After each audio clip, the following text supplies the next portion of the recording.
Port to BSNL boycott other networks. ఇది ఒక 2-3 రోజుల నుంచి సోషల్ మీడియాలో చాలా వైరల్ అవుతున్నది. కారణం ఏంది అని తెలుసుకోవాలంటే ఈ వీడియో పూర్తిగా చూడండి, అర్థమవుతుంది.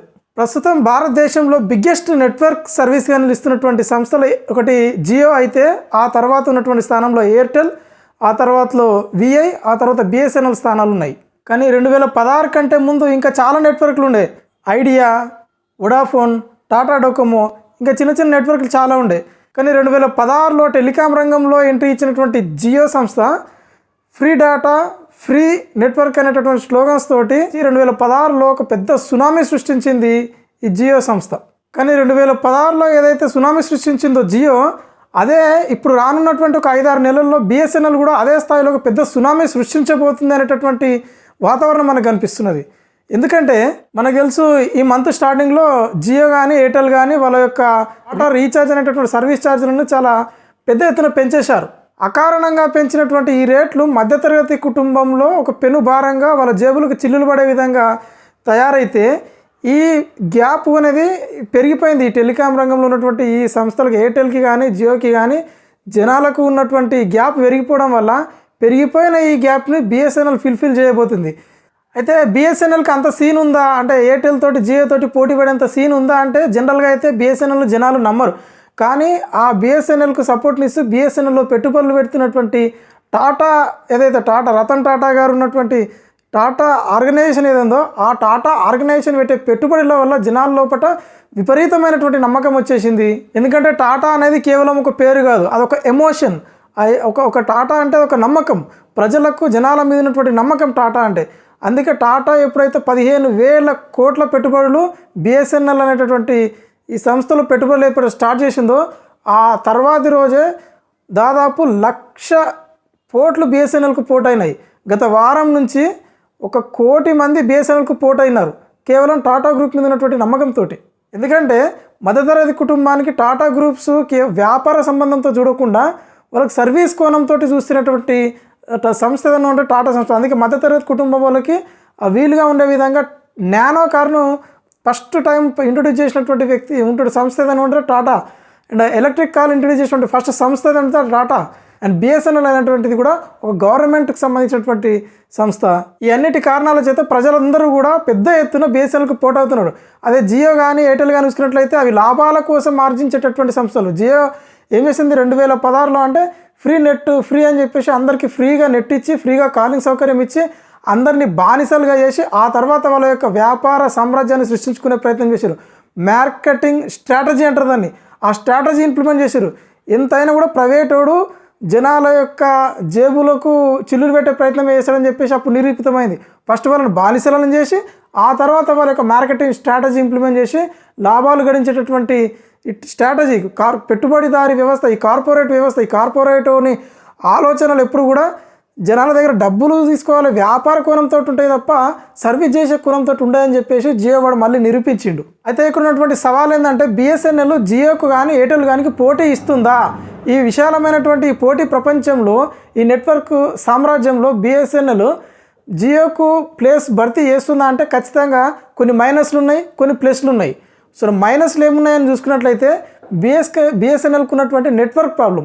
అంటే ఇప్పుడు ప్రపంచం మొత్తం 5Gలో రన్ అవుతూ ఉంటే, ఇంకా బిఎస్ఎన్ఎల్ 4Gలోనే ఉండి 4G తోటే ఇంకా 3G to 4G అనేటటువంటి కాన్సెప్ట్లో ఉంది. ఇది బిఎస్ఎన్ఎల్కి ఒక పెద్ద మైనస్గా మారుతుంది. ఇంకోటి ఏంటంటే కస్టమర్ సర్వీస్ అంటే జనరల్గా ఎయిర్టెల్ కానీ జియో కానీ కస్టమర్ కేర్లు చాలా రెస్పెక్టివ్గా మాట్లాడుతూ, ఏదైనా ప్రాబ్లం వస్తే 1 డేలో దాన్ని సొల్యూషన్ చేసే విధంగా ప్రయత్నిస్తే, బిఎస్ఎన్ఎల్కి ఏమైనా ప్రాబ్లం వస్తే బిఎస్ఎన్ఎల్ కస్టమర్కి ఫోన్ చేస్తే దాని మీద రెస్పాన్స్ ఉండదు, దాని మీద మనకు తెలుస్తుంది ఆ సమస్య ఎట్లుంటుందో. బిఎస్ఎన్ఎల్కి ఉన్నటువంటి ప్లస్లు ఏమయ్యా అంటే, చాలా గ్రామాల్లో ఇప్పటికీ కూడా బిఎస్ఎన్ఎల్ యూజర్స్ ఉన్నారు, మారుమూల గ్రామాల్లో కూడా బిఎస్ఎన్ఎల్ నెట్వర్క్ వస్తుంది. ఇది ఒక ప్లస్ అని చెప్పుకోవచ్చు. అయితే భారతదేశంలో ఎయిర్టెల్ జియోలు 5G సర్వీస్ను అందిస్తున్నప్పటికీ కూడా చాలామంది దగ్గర ఇంకా 4G ఫోన్లే ఉన్నాయి. 4G ఫోన్లే ఉన్నాయి కాబట్టి ఈ 4G ఫోన్లు చాలామంది దగ్గర ఉండడం అనేది బిఎస్ఎన్ఎల్కు ఒక ప్లస్గా కనిపించే అవకాశం ఉన్నది. అన్నిటికంటే మోస్ట్ ఇంపార్టెంట్ ఏంటంటే, టాటా గ్రూపు ఇందులో పెట్టుబడులు పెట్టడం, 15,000 కోట్ల పెట్టుబడులు పెట్టడము, 1,00,000కు పైగా టవర్లను పునరుద్ధరించడం అనేది ఈ బిఎస్ఎన్ఎల్కు ఉన్నటువంటి ఒక పెద్ద బలము. ఇది చాలా పెద్ద ప్లస్గా భావించవచ్చు. బిఎస్ఎన్ఎల్ అనేది గవర్నమెంట్ సంస్థ కాబట్టి ఇది ప్రజల కోసం పనిచేస్తుంది కానీ కస్టమర్ల కోసం పనిచేయదు. ఉదాహరణకు 100 మందిలో 5 మంది మాత్రమే బిఎస్ఎన్ఎల్ సిమ్ను యూజ్ చేస్తున్నట్లయితే అక్కడ వాళ్ళు బిఎస్ఎన్ఎల్ టవర్ వేస్తారు. కానీ ఎయిర్టెల్ కానీ జియో కానీ 100 మందిలో 5 మంది మాత్రమే వాళ్ళ సిమ్ను యూజ్ చేసుకున్నట్లయితే అక్కడ టవర్ వేయరు. కారణం ఏంటంటే వీళ్ళ ప్రజల కోసం బిఎస్ఎన్ఎల్ పనిచేస్తే కస్టమర్ల కోసం ఎయిర్టెల్ జియోలు పనిచేస్తాయి. కాబట్టి ఇది కూడా ప్రైవేటు సంస్థ గవర్నమెంట్ సంస్థ అనేటటువంటి తేడా కూడా ఒక పెద్ద ప్లస్గా బిఎస్ఎన్ఎల్కు ఉన్నది. అండ్ అన్నిటికీ మించి ఏంటంటే బిఎస్ఎన్ఎల్ పైన ప్రజల్లో ఉన్నటువంటి మంచి నమ్మకం, పాజిటివ్నెస్. ఈ పాజిటివ్నెస్సే ప్రజల లోపల బాయ్కాట్ ఎయిర్టెల్ కానీ జియో కానీ boycott other networks port to BSNL అనేటువంటి ఒక స్లోగన్ సోషల్ మీడియాలో పెద్ద ఎత్తున తీసుకుపోవడానికి యూజ్ అవుతున్నది. అందుకే హిందీ స్టేట్ అనేటటువంటి ఒక ఆర్గనైజేషన్ చేసినటువంటి సర్వే ప్రకారం ఏంటంటే గత వారం రోజుల నుంచి 1 కోటి మందికి పైగా బిఎస్ఎన్ఎల్కు పోర్ట్ అయినరు.